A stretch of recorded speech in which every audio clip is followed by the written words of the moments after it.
Pozdravljeni, sem Marja Milič in gledate MoneyHow, prvi podcast o upravljanju denarja pri nas.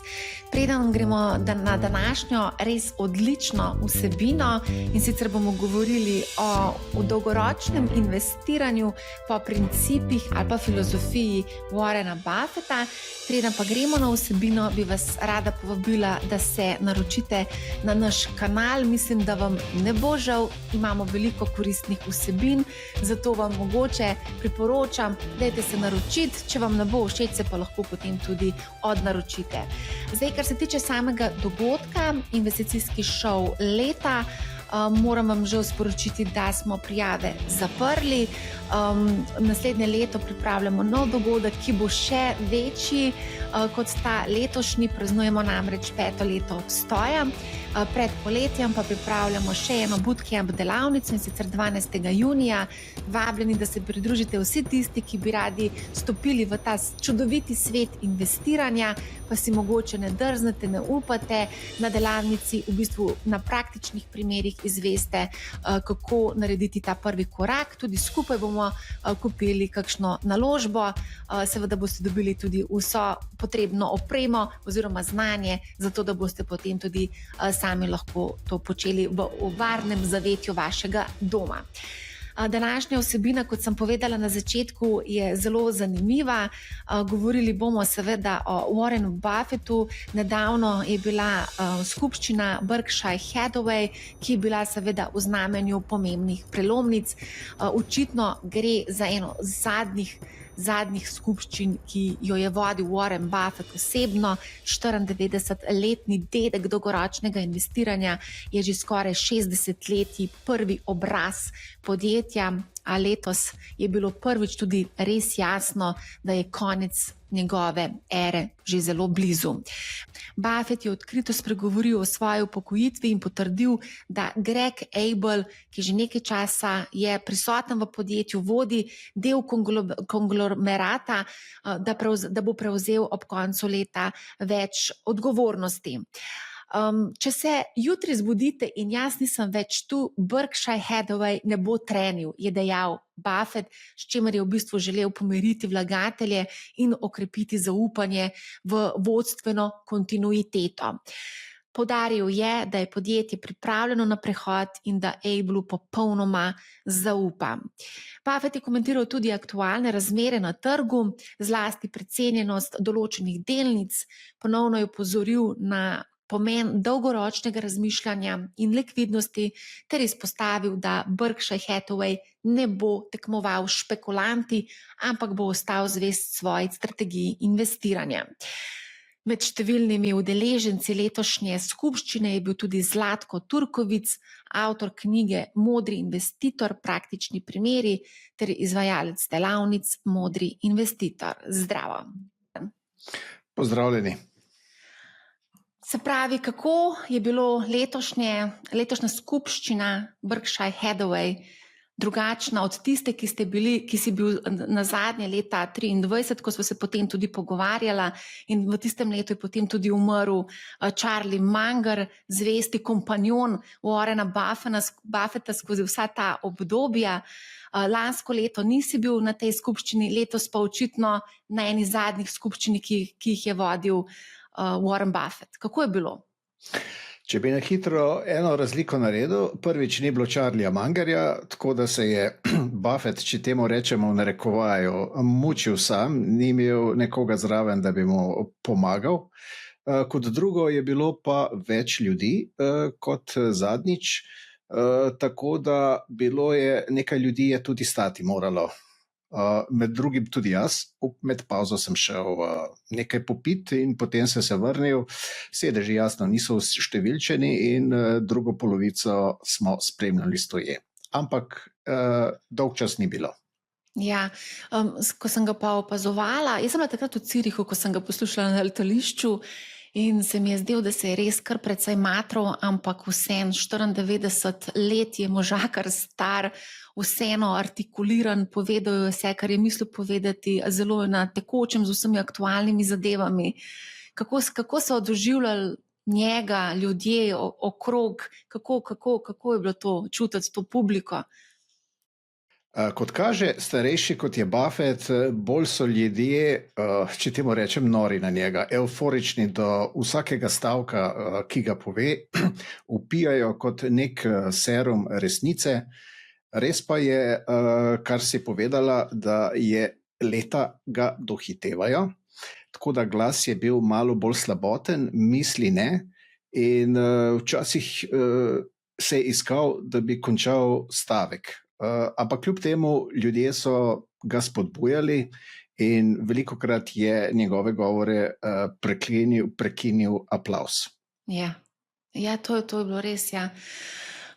Kar tako zanimivo ga je bilo opazovati, ka ima se kdo pri 94 letih, ni tako možgansko fit, kot je on, ne. Se pravi, ta trening skozi vsa ta desetletja, prebiranje neštetih letnih poročil, se očitno tudi potem, ta trening se mu je očitno tudi kar precej obrestoval, ne. Možakar ima precej veliko karizmo. Ko se ga posluša, pač že barva njegovega glasu in potem tisto, kar govori, čeprav govori morda tisto, kar se da prečitati v knjigah in kar se da slišati po kuloarjih, kar bo znal tudi dobro povedati nov CEO Greg Abel, ampak to ne bo glas Warrena Buffetta. Ja, čeprav je bil kar precej dolg časa vzgajen v tem duhu, ne, in vsi delujejo po teh principih, ki sta jih uvedla Charlie Munger in Warren Buffett, ampak se mi zdi, da pa te karizme ta gospod mogoče nima. No, mogoče bo pa pridobil. Z leti vsi dobivajo neko žlahtnost. In Buffetta, priznam, pred morda 20-30 leti niti jaz nisem spremljal, ampak starejši, ko je postajal, bolj se mi je zdelo, da lažje ga bilo razumeti. In seveda, Greg Abel je njegov dostojen naslednik. Ampak jaz mislim, kljub temu, da je Buffett že malce v letih, da bo v prihodnje vseeno prisoten. Seveda ne v funkciji izvršilnega direktorja, skratka CEO-ja. Ja, težko bo spustil to z rok, ne, se mi zdi. Kako pa, recimo, kaj pa se je zgodilo, ko je Warren Buffett napovedal svojo upokojitev ob koncu leta? Kakšna bila reakcija ljudi v dvorani? Zgodilo se je malce nepričakovano. Vsi so že čakali na konec. Zgledalo je tako, kot da se ne bo nič več slišalo, potem pa kot bomba iz jasnega tisti zadnji stavek, da z koncem leta prepušča vajeti Gregu Abelu. In to se je slišalo kot, po reku, povsem nepričakovano. Ali pa tudi pričakovano, glede na njegova leta so se spraševali ljudje, koliko časa bo še lahko operativno vodil podjetje. Vendar je že ena stvar, ena indikacija že nakazovala, da ne bo še naprej aktiven. In sicer pred 2 letoma je vodil tudi popoldanski del, ki je čisto formalen, kjer so neki predlogi kot so zastopanost spolov v tem in tem delu Berkshire Hathawaya v njihovih službah in take stvari. On je takrat operativno se še s temi stvarmi ukvarjal, zdaj pa celo popoldne dejansko manjkal in je bil prisoten samo dopoldne v tistem delu, ki ste ga uspeli videti v medijih. Ja, tudi reakcija je bila takoj na trgu ob napovedi upokojitve. Mislim, da je delnica zanihala za 5%, kako je bilo? Ja, razlegal se je aplavz na koncu, ne? In potem je malce tako izgledalo kot aplavz, da končno odhaja, ali je to aplavz, da se ga spodbuja. Buffett ima precej smisla za humor in dostikrat doda nekaj svojega. Tako da ljudje so pač zares uživali v celih 4 urah. Ja, 4 ure. Ta je kar dolga še za marsikoga, ki ni star 94 let, ne? Kakšna je zdaj prihodnost Berkshire Hathawaya? ali dejansko bodo naprej lahko nekako vodili to strategijo, disciplinirano investicijsko filozofijo, ki je v bistvu, ki ste jo postavila Charlie Munger pa Warren Buffett pod novim vodstvom. Zdaj nekateri investitorji so skeptični, drugi so pač recimo temu zadržano optimistični. Tega ne vemo, lahko dejansko samo ugibamo, kaj bo. Po mojem mnenju je novi direktor, sicer zelo Greg Abel, njega mislim, je zelo racionalen in videti je Buffettova šola. Skratka, zanaša se na gole številke, na čisto racionalnost. Kako bo pa, če si mislila, kako bo z obiskom te skupščine, kajti veliko ljudi to zanima, ker to je nekako kot mali šov, nekakšna zabava. Tega pa ne vem. Verjetno ne bo takega splošnega obiska velikega, ko Buffetta ne bo, seveda se pogovarjamo hipotetično. Mislim, glede rasti podjetja, tukaj ni nekega strahu, da ne bi raslo. Vprašanje pa, če bo raslo nadpovprečno hitro. Prvič, ker je za tako veliko podjetje gre. In kot je Buffett sam povedal, pri tako velikem podjetju je težko nadpovprečno hitro rasti. Kajti vsi ti gledajo pod prste, ne more se ukvarjati z drobnimi naložbami, kot se lahko mali investitorji, ki iščejo niše v kakšni večji podcenjenosti. Ampak, kot rečeno, mislim, da kakšnega slabega razvoja rasti podjetja ne bo. Ne bo pa nadpovprečno, po mojem mnenju. Kako pa vseeno greva malo buditi te njegovo filozofijo investiranja pa investicijske nasvete. Tudi tukaj je bil jih je kar nekaj tudi dal na tej skupščini mlade, recimo zanima, kako začeti investirati. To praktično na vsaki skupščini se javljajo te mladi in jih zanima, kako začeti, kaj narediti, ne? Tako da to ponavadi on jim zelo lepo odgovori, ne? Da, bilo je veliko mladih prisotnih, to je tudi treba omeniti. In dal jim je vedeti skozi večji del svojih stavkov, da stvari ne grejo, bom rekel, preko vrste. Veliko mladih je skušalo dobiti neke hitre nasvete, kako preskočiti faze v borzni karieri, ampak je rekel, najprej naj posežejo po knjigah, literaturi raznorazni, ne samo po borzni. Berite knjige, izobražujte se in dozorevajte. In njemu je treba priznati, da je uspel animirati veliko amorfno skupino ljudi, od mladih do tudi neameričanov, kajti veliko je bilo opaziti obiskovalcev azijskega porekla. Zdaj, a so to Kitajci, jaz tako na videz nisem mogel oceniti, pač delovali so kot Azijci, pa tudi Indijci. Mislim, da je bilo teh praktično polovica vseh obiskovalcev. Postal je nekakšni globalni akter na borznem trgu in tudi velik vzornik mladim. Srečati je bilo tudi otroke stare 10 let. 10 let.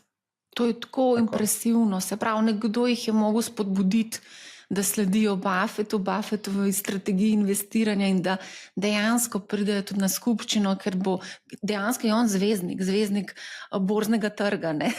Če tako pogledava, ne? Lahko si ga predstavljamo kot detka, ki ti ob večernih zelo znanega detka, no? Zelo znanega detka v obliki pravljične pripovedi govori o borzi in zraven se zabavaš ob pripovedki, zraven pa še kaj koristnega izveš. Ja. Večkrat se mi zdi, da je poudarjal to potrpežljivost, ker on dejansko je zelo potrpežljiv investitor, ne? Zadnji stavek oziroma predzadnji stavek, zadnji je bil, da bo nehal biti direktor, predzadnji stavek je pa bil, da ne bo prodal niti ene delnice kar se njega tiče, Berkshire Hathawaya. In znan je njegov stavek, kot si rekla, da borza je kraj, kjer denar prehaja iz rok nepotrpežljivih vlagateljev v roke potrpežljivih vlagateljev. Jasno, treba je pa prej vedeti, kaj imaš v rokah. Če imaš napačne naložbe in da si potrpežljiv z napačnimi naložbami, je premalo. Ja, zdi se mi, da te potrpežljivosti danes ni, ker vsi želimo zelo na hitro obogateti instant. Kot si sam povedal, so spraševali tudi mladi za instantne svete, pri Warrenu Buffettu pa ni nič instant. Ja, Warren Buffett je morda dal tistega začetnega zagona množici ljudi, da sploh vedo, kaj je borza, da se sploh z borzo začno ukvarjati. Seveda od tu naprej je pa na vsakemu posamezniku, kako daleč bo raziskoval vse to. Ja. Marsikdo se sprašuje na tej točki, ko smo se tako navadili na hitre zaslužke, ki smo jih dejansko lahko v zadnjih 10 letih, 15 letih ustvarjali, ne? Če je sploh možno v bistvu investirati tako kot Buffett, s premislekom, brez nekih špekulacij in z mislijo na desetletja, da bomo držali te naložbe desetletja, na dolgoročnost. Glede tega, da Buffett smatra, da je treba na dolgi rok. Seveda je pa on učenec Benjamina Grahama in tudi Philippa Fisherja, ki pa oba omenjata v svojih predavanjih in v svojih knjigah, da borznik lahko naredi tudi napako. In tudi on je priznal napako. Recimo priznal je napako z naložbo v IBM, ki jo je storil, mislim, da po letu 2000, če se ne motim, in je potem tudi izstopil, ko je ugotovil, da podjetje ne bo tako hitro raslo, kot si je on to predstavljal. Ja, vsi delamo napake, tudi Warren Buffett. In to velike napake, ja. To sta, mislim, da je en pač odlomek, kratek filmček, skupaj se zabavata z Mangerjem in novinarka, mislim, da je Becky Quick, ta njihova novinarka, jih vpraša, pa sta kdaj storila napake, potem sta se zasmejala, ja, in to ne malokrat, velikokrat, sploh pri malih podjetjih. In koliko sta zgubila pri takih naložbah, jo je vprašala in Buffett je povedal v smehu vse. Tako da imela sta tudi pač napačne naložbe, ampak kot rečeno, pri glavnih stvareh Buffett je rekel, da ti pride v življenju na prste 1 ali 2 rok dobre naložbe pod roke in tiste so dovolj, da postaneš ne zdaj milijarder tako kot on, ampak da zaslužiš na borznem trgu. Ja. Ja, ta njegov portfelj oziroma Berkshire Hathaway portfelj je objavljen tudi na CNBC-ju. Gre za lahko sledimo, kaj v bistvu počnejo s temi naložbami. Nekatere naložbe imajo res zelo, zelo dolgo časa. Mislim, da nekaj desetletij, se pravi 40-50 let, mislim, da Coca-Cola, pa še ena naložba, zdaj se ne spomnim točno katera, mislim, da Bank of America, ki jih imajo že zelo dolgo časa v portfelju. Da, Coca-Cola je zelo ena od prvih, bom rekel, velikih naložb.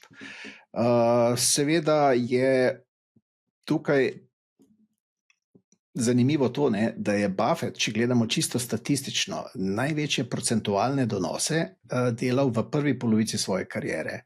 V drugi polovici kariere mu gre zasluga, da ni storil neke hude napake, da bi se mu to premoženje okrnilo. Pač v glavnem je morda imel rahlo nadpoprečne donose.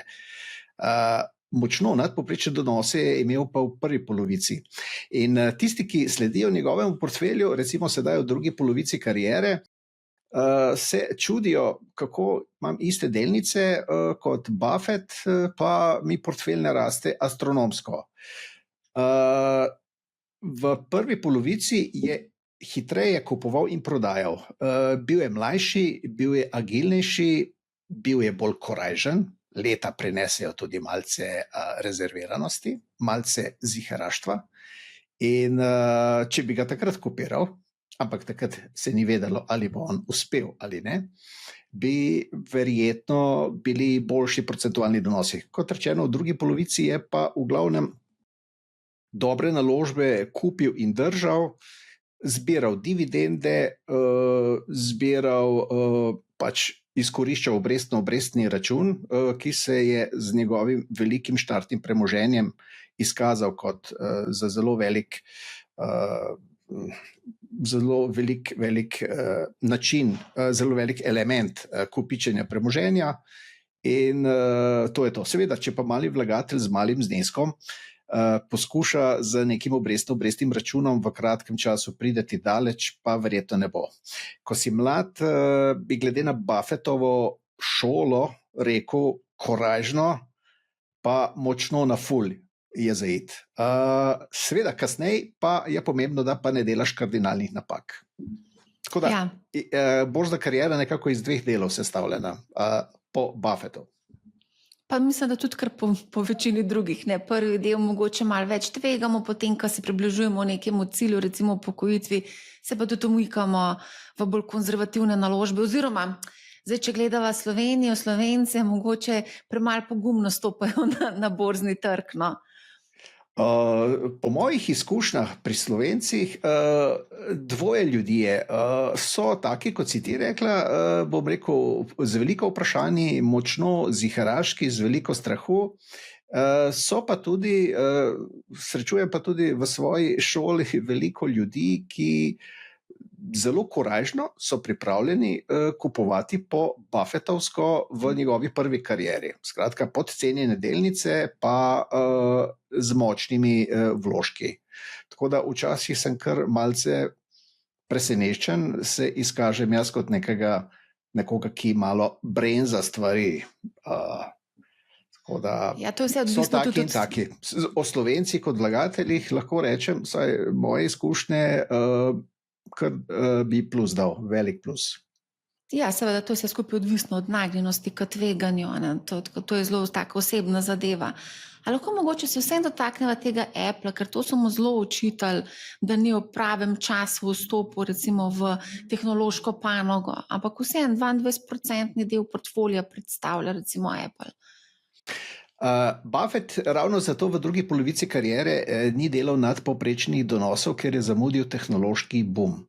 Skratka, on je dolgo časa vztrajal na tem, ne razumem panoge v podrobnosti, ne vem, kaj bo, vrednotenje, price earningi se mi zdijo previsoki in je zadevo opustil. Kar se pa Apple tiče, zdaj pravijo, da ga je spodbudil, da so ga njegovi direktori spodbudili, mislim, da je bil eden od njih tudi Abel, naj se ga kupi, in niso ga kupili povsem v zgodnji fazi. Mislim, da so ga kupili nekih 6-7 let nazaj, ampak tudi to ni bilo prepozno. Tako da z Applom je on kar precej zaslužil.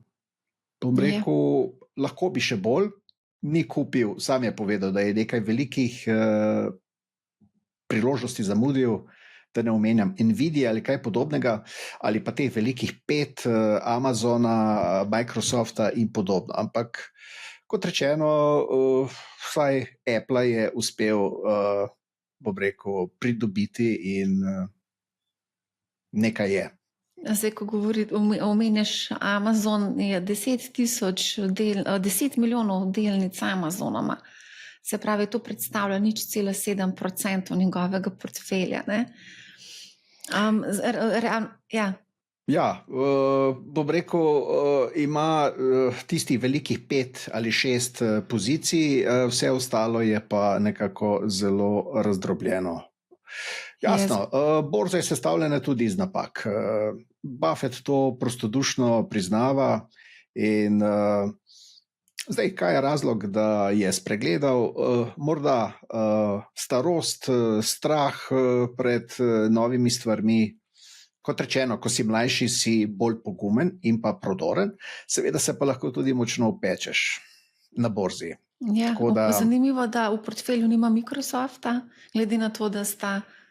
natančno tako, to je pa velika uganka. Microsoft bi bil idealna partija za njegov način investiranja.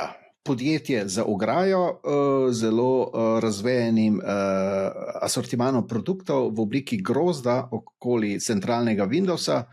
Zakaj on to nima? Morda je toliko pameten, da mu ne bi učitali izkoriščanja notranjih informacij, ker veliko prijateljuje z Gatesom. Ja. Tako da to bi ga zlahka dobili in če bi bil mali anonimni investitor, sem prepričan, da bi imel Microsofta. Ja, Bill Gates, zanimivo, tudi sem videla, da je v bistvu s solzami v očeh povedal, da se je največ naučil od Warrena Buffetta. V tako dobrih odnosih sta namreč. Warren Buffett je, bom rekel, če imaš tazga človeka za prijatelja, boljšega prijatelja si ne moreš predstavljati. Človek, ki ima razmišljanje, glavo na mestu. Po eni strani skromnost, po drugi strani predanost s tistimi, ki je prijateljeval, recimo s Charliejem Mangerjem. Njega še danes, ko ga ni več, ga omenja. Govoril je zdaj na zadnji skupščini tudi Charlieja, je omenjal, kot da bi zraven njega sedel, čeprav ga ni bilo. Tako da se je zdelo na trenutke, Mangerja pa tudi nekje za zaveso tam zraven, ampak seveda on je dejansko karizmatičen govorec. Pač se rodiš tak in z leti postajaš potem vse boljši. Ja, zanimivo mi je bilo tudi, kako je v bistvu komentiral aktualno dogajanje, naprimer Trumpove carine. Kako je pa to na dogodku? Trumpove carine, ja, oprosti. Trumpove carine je kratko malo obsodil in skritiziral do konca, je rekel, da to sploh ni, bom rekel, neka usmeritev, ki bi morala Amerika slediti. Je pa seveda povedal nekaj. Proračunski primanjkljaj Amerike je previsok. Dokler je bil nekje okoli 3% na letni ravni, se je dalo govoriti pa parlamentirati. Sedaj, ko je pa krepko naraščal, je pa priznal, da je bilo treba nekaj storiti. In je priznal delo, ki ga upravlja sedanji predsednik Trump, ni simpatično in da ga on ne bi. Tako da raj prepušča drugim takšno delo, kot je klestenje proračuna. Ja. Zanimivo me je tudi to, zdaj ne vem, kako opredeliti Warrena Buffetta kot investitorja. Vemo, dolgoročni investitor. Bi lahko rekli, da je pasivni investitor, glede na to, da ima tako velik portfelj in te pozicije v portfelju se dramatično ne spreminjajo. Ja, glede na njegove poteze bi držalo to, kar si povedala, da je pasivni investitor, da počasi premika svoje pozicije. Po drugi strani pa, zdaj jaz točno ne vem, kaj dela v prostem času, ampak kot sem ga razumel, je rekel, da veliko bere, razmišlja, tuhta o novih naložbah, seveda morda predela, govorim na pamet, nekih 100 podjetij, pa se mu nobeno ne zdi zadosti dobro. Veliko študira, veliko tehta, ali je kaj za investirati, potem se pa odloči tu in tam. Aktiven je v smislu raziskovanja vrednosti podjetij in pa, kot je sam rekel, zdaj ne vem, pri svojih letih, če on še prebira knjige, je rekel, da se tega to še ni nehal, ampak pustimo to ob strani. Da, je lahko eno, lahko je drugo, ampak po potezah dela pa zelo malo potez. Ja, zdaj marsikdo seveda ni vešč branja finančnih izkazov, value investinga. In tudi sam Warren Buffett je rekel, enostavno investirajte v S&P 500. To je izvrsten nasvet. Sploh tako je rekel, tisti, ki se ne misli ukvarjati aktivno, ki ne misli prebirati, ne vem, literature ali biti aktiven v teh stvareh, kratko malo nakup borznega indeksa, recimo SP500, je izvrstna alternativa. Ja, s tem si pa izpostavljen ameriškemu trgu in zdaj Američani ugotavljajo, da obstaja še, ne vem, drugi trgi obstajajo, recimo Evropa, mogoče tudi Azija je nekaterim zanimiva, tako da so malo bolj razpršeni zdaj, ne, današnji vlagatelji. Kako pa je z razpršenostjo Warrena Buffetta? Ja, on je še vedno večinoma, mislim, da celo praktično skoraj 100% v ameriških delnicah. On je, zdaj, kar se tega tiče, drži se ameriškega borznega trga, ki je nekako predvidljiv. Skratka, vrednotenje podjetja lahko približno preslikaš, kaj se bo dogajalo z delnico. Pravna varnost je velika, potem motiv direktorjev je neprimerno večji, ker dobivajo tudi nagrade v opcijah. Recimo mimogrede, ko omenjava Microsoft, direktor Microsofta je milijarder. CEO, on ni lastnik ali kaj, ampak dobro, ima del delnic, ki jih je dobil za opcijami in je postal milijarder. In recimo nek direktor, ki se mu premoženje tako hitro množi, je neprimerno bolj motiviran kot nek evropski direktor, ki dobiva, ne vem, 20.000 evrov plače. Pa zdaj, jaz ne mislim tukaj reči, da so to nizke plače, ampak primerjajmo motivacijo. Na eni strani imamo ameriške menedžerje, ki do konca iztiskajo, kar se največ da dobička iz podjetja. Na drugi strani imamo pa, če hočeš, direktorje nemških avtomobilskih podjetij, za katerega, ko ga vidiš, kako dela, da funkcionira po sistemu od 9 do 3 je v službi, potem gre pa igrati golf.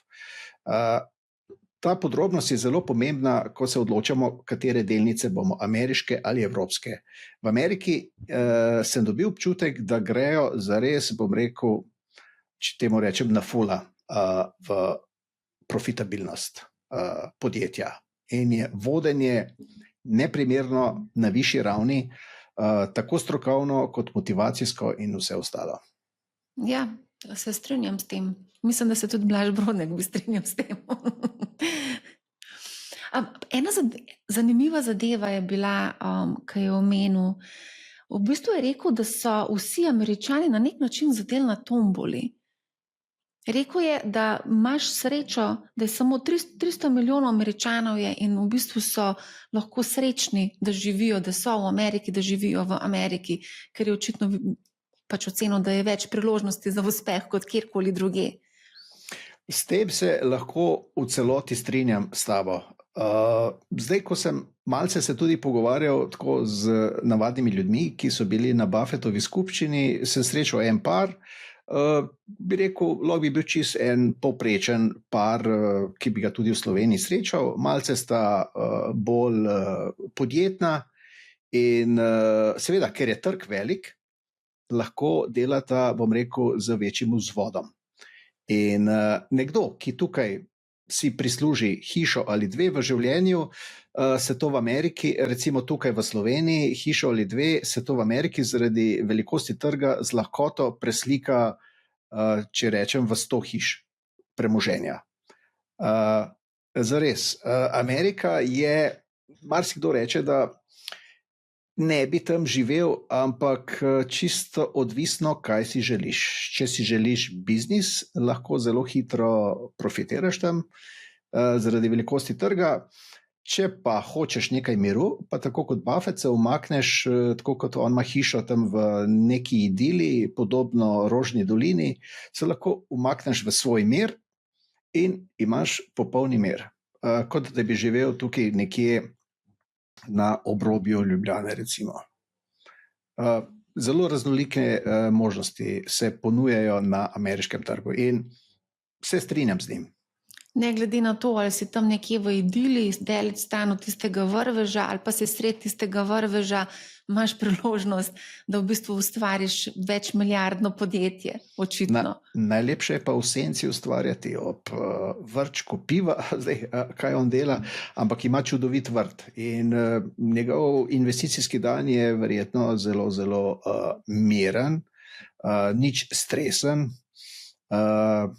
ptiči pojejo zjutraj, ko se zbudi, tako da, ja, malce, če reklamo naredim za to, kaj se lahko borznemu vlagatelju zgodi, če se malce potrudi z borznimi naložbami.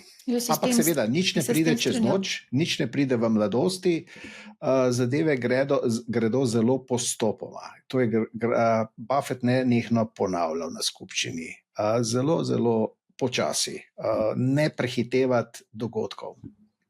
Ja, preudarno, premišljeno, strateško, absolutno. Jaz se drugače strinjam s tabo in jaz tudi vedno pravim, da če hočeš v bistvu biti svoboden pri sprejemanju življenjskih odločitev, potrebuješ ta buffer, ta cash, po domače povedan, in hočem se navezati na denar, ki ga ima Warren Buffett, rekordni znesek 348 milijard. In mislim, da so ga celo vprašali, to je podatek z 31. marca, se pravi, ne vemo, kaj se dogaja aprila in maja, mogoče je investiral, mogoče ni investiral, mislim, da pa je bil en investitor, ki ga je vprašal, če lahko malo pove, če so mogoče investirali ta denar v kakšne naložbe, glede na to, kaj se dogajalo na trgu. Ja, v šali se dogajajo, so špekulacije na trgu, zdaj on bo do konca leta še direktor, ali bo do konca leta ta denar pokuril, ali ga bo prepustil Abelu, ampak pustimo tole šalo na stran. Ta denar je v obveznicah, večinoma državnih, kot sem njega razumel, ki imajo nek letni donos 4,5% letno. Tako da ta denar ni čisto nefunkcionalen, ljudje mislijo, da je to gotovina na vpogled, ampak to je v obveznicah. Zdaj, kaj bo naredil? Nekako je namignil, zelo zanimivo, to je vredno poslušati, dejal je, da se bojo priložnosti verjetno pokazale v prihodnjih 5 letih. Skratka, v prihodnjih 5 letih smatra, da bo trg ponudil nekaj priložnosti za kakšne konkretne naložbe po atraktivnih vstopnih cenah. Vse te priložnosti se nam skozi ponujajo, tako da moraš biti pa malo napreži, če hočeš uloviti te priložnosti. Ampak ja, za nekega amaterskega investitorja strategija Warrena Buffetta, investicije mesečno v S&P je tudi lahko povsem zadovoljiva, ne? Natančno tako, jaz se s tabo strinjam. Mogoče še to, ker v prejšnji epizodi smo omenjali Buffettov indikator, v začetku maja dejansko je ta Buffettov indikator kazal na priložnosti za nakupe. Zdaj ta indikator nekaj niha, pa me zanima, če lahko pojasniš poenostavljeno, kaj Buffettov indikator je, kje smo danes, ker danes je situacija malo drugačna, zdaj kaže, da je trg precenjen ameriški, ne? Buffettov indikator je primerjava tržne kapitalizacije delnic z družbenim bruto produktom. Zdaj, če bi tako na grobo rekli, primerjaš tržno kapitalizacijo za celotno prodajo vseh podjetij. Trenutno naj bi bil ta faktor 196%, če se ne motim, skratka, da je tržna kapitalizacija 2-krat večja od BDP-ja, kar je po njegovem odločno preveč. Najbolj atraktivno je, če bi bilo 1:1 po njegovih skalah, to bi pomenilo, da bi morala borza pasti na polovico, kar je grozljivo. Zdaj, ali se bo to zgodilo? Politika ameriška, tako centralne banke kot predsedniška politika je tako naštimana, da takega padca delnice težko dovoli. Skratka, če bi se to zgodilo, bodo natiskali denar. Tako da Buffettov indikator je treba jemati z rezervo. On sicer to ponuja kot, bom rekel, neko orientacijo, da malce pove, kako je z borzo, precenjena, podcenjena. Po drugi strani je pa odvisna od delnice do delnice, kot si ti povedala prej. On ima recimo Berkshire Hathaway večinski delež v podjetju in je povedal, da delnic ne bo prodajal. Čeprav je, če pogledamo prodaja Berkshire Hathawaya, bruto prodaja je nekaj čez 760 milijard, če groben gledamo, tržna kapitalizacija je pa 300, obratno, tržna kapitalizacija 760, bruto prodaja je pa 360 milijard, tako da je ta faktor 2. In kljub temu faktor je rekel, da ne bo prodajal. To je zelo grob faktor. Tukaj bi tudi on doskrat omenja, je bolj važno razmerje obrestnih mer. Če smem en vložek dati, ki ga je tudi Graham povedal. On je primerjal obrestne mere na 10-letne ameriške obveznice, ki so zdaj trenutno 4,4 ali 4,5 in je to primerjal z dividendnim donosom, trenutnim, ki je na Dow Jones 1,7. Skratka, zadeva zelo visi v prid ameriškim obveznicam napram delnicam. In tukaj je zadeva skoraj da 3:1 trenutno, kar je zgodovinsko zares govori o močni precenjenosti delnic. Ampak to je agregatni podatek. Drugo je pa podatek, da so pa nekatere delnice v tej košari močno precenjene, ene pa močno podcenjene. Ampak zato bi rabila kakšno posebno uro, da bi o tem govorila. Ja. A bi lahko mogoče vseeno skočila nazaj na njegov portfelj? So kakšne take investicije, ki so mogoče vseeno malce presenečenje, da so v tem portfelju? BYD, na primer, je notri v portfelju tudi, ne? Nekaj malih podjetij je, recimo, jaz ne poznam točno imena, ampak gre za družbo, ki izposoja letala, pa potem gradnja hiš, stanovanjskih hiš. Zdaj eno novo podjetje je investiral. Značilnost vseh teh njegovih naložb je, da ocenjuje, da bodo Američani rabili to. Skratka, pri avionih, da si bojo izposojali avione. Zdaj ne vem, v Sloveniji to verjetno ne bi tako teklo, mislim, ni povpraševanje velikega, tam se plača za, če sem dobro videl, za 20 ur letenja lahko najameš avion, osebni avion, tako kot ga imajo, bom rekel, neki poslovneži, za $1 milijon. Skratka, tukaj vidi neki tržno nišo. Potem so tudi neke hiše v vrednosti okoli 200 do 250 tisoč evrov, neke montažne hiše, strukturirane že vnaprej. In on, bom rekel, zelo razmišlja, kaj bodo Američani rabili, potem pa oceni, ali je vrednotenje takega podjetja v določenem trenutku primerno. Zdaj, on še vedno nima nekih naložb, kot si rekla, ima 1/3 denarja v obveznicah. Tako da bi iz njegovih delnic probal nekaj razbrati, kaj bo, je težko. Ampak njegov stavek v naslednjih 5 letih se bo nekaj izkristaliziralo. Lahko da on to tako povedal, ampak že sedaj močno razmišlja, pa čaka na trenutek, tako kot maček, kdaj bo zagrabil miš. 94 let star možakar čez 5 let. Ko pa recimo postaviš vprašanje ljudem, kje pa se ti vidiš čez 5 let, kaj boš pa ti počel čez 5 let, ima marsikdo kar precej težav. Ampak v tem portfelju mi je pa zanimivo to, da je tudi v svojem pismu vlagateljem je izpostavil 5 japonskih delnic, za katere je celo napisal, da so pogledali finančne rezultate in da so bili v bistvu zelo navdušeni nad nizkimi cenami delnic. Ja, japonske delnice so že dolgo časa pocenjene. Mislim, da ima 5 trgovskih podjetij in pač smatra, da Japonci kupujejo po inerciji določene produkte, ker imajo zelo take okorele navade, če temu rečem, ne spreminjajo navade, ali bojo to ali ono kupili, kupujejo od domačih trgovskih podjetij, so zelo, če temu rečem, malce patriotski glede tega.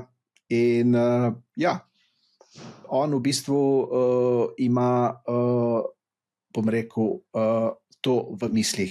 Ampak tukaj bi še nekaj omenil, kot si rekla, njegovih naložb. Recimo njegova naložba v zavarovalnico Geico.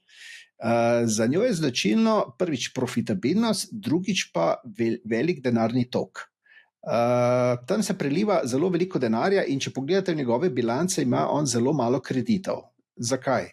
Zato, ker izkorišča denarni tok, si dnevno izposoja denar iz te zavarovalnice za druge operacije, za druge posle, ne vem, odkup delnic, naložbe v, bi rekel, morda tudi celo v obveznice, kratkoročne ali kaj podobnega. In ta zadeva je zelo pomembna, ker veliko ameriških podjetij ima velike dolgove in velike dolgovi jim prinašajo velike stroške obresti in jim kvarijo dobičke. On pa verjetno dobre dobičke kuje zaradi nizkih stroškov obresti, ker denar od Geica, kot je sam priznal, si izposoja, seveda ga potem tudi vrne nazaj, ampak ne rabi prositi za bančne kredite. Ja. Nisem čisto 100%, ampak mislim, da je bilo eno vprašanje vezano tudi na sektor zavarovalništva, zaradi tega, ker v ta sektor vstopajo številni veliki igralci. In on je rekel, da v ta sektor ne bodo vstopili in da ne bodo kopirali neke naložbene strategije nekih večjih skladov, da pač enostavno imajo oni svojo strategijo, svojo pot in njih po domače povedano ne briga, kaj počnejo drugi. Ja, oni se držijo avtomobilskih zavarovanj. Tale Geico je ena največjih, če ne celo največja, da se ne bom zarekel. In tukaj velja zelo preprosta matematika. Več mora biti premij, kot je škod. In tukaj mu je njegov, mislim, da je tale, mislim, da ni direktor zavarovalnice, ampak je glavni operativni izvajalec te politike, Ajit Jain, možakar, je zelo dober matematik in zelo dobre, perfektne izračune je delal vsa zadnja leta. In ta zavarovalnica, ta avtomobilski sektor prinaša zelo dobre dobičke. Seveda je zelo dobro povedal, ne, če se pa greš na neko premoženjsko zavarovanje in tako naprej, so pa neke druge stvari iznenada, ki lahko zelo skvarijo pač poslovni izid. Buffett je kar, bi rekel, premeten glede tega. Nič ni slučajno. Mogoče za zaključek, če lahko dava nek nasvet, Buffettovski nasvet poslušalcem in gledalcem. Buffett, njegov nasvet bi bil, peljite zadevo počasi, izobražujte se, to ni fraza, izobražujte se. In ne prehitevajte, ne mislite si, da boste postali čez noč bogati. Delajte pa, bodite pa pogumni, ko menite, da je neka naložba prava. Predvsem pa ne poslušajte nekih priložnostnih strokovnjakov, če tako rečem. Teh je zdaj zelo veliko. Bolje poslušati po izkušnjah mojih nekega starejšega prekaljenega borznega vlagatelja, ki ima veliko kilometrino za seboj, če tudi morda ni najbolj uspešen, ampak vrednost njegovih nasvetov je precej večja. Zdaj pa moram se dotakniti tega. Teh priložnostnih strokovnjakov je naplavilo v zadnjem času, ne vem, toliko na trg, da je zelo, zelo v bistvu postalo kar že malo alarmantno. Videla sem prejšnji dan na TikToku, sem videla eno mladenko, ki je povedala, da zasluži 10.000 evrov na dan. Vidim, če zaslužiš 10.000 evrov na dan, kaj pravzaprav sploh počneš na TikToku? je moje vprašanje. Vem pa, da punca trži neko piramidno shemo. Tako da jaz bi vse res lepo opozorila, pazite se teh, ki vam obljubljajo sanje, in res jaz bi kar svetovala, izogibajte se jim, ker to je nerealno, 10.000 evrov na dan. Ja, Buffetta, če se na njega navežem, njegov povprečni letni donos je 19% skozi njegovo kariero, 19% letno.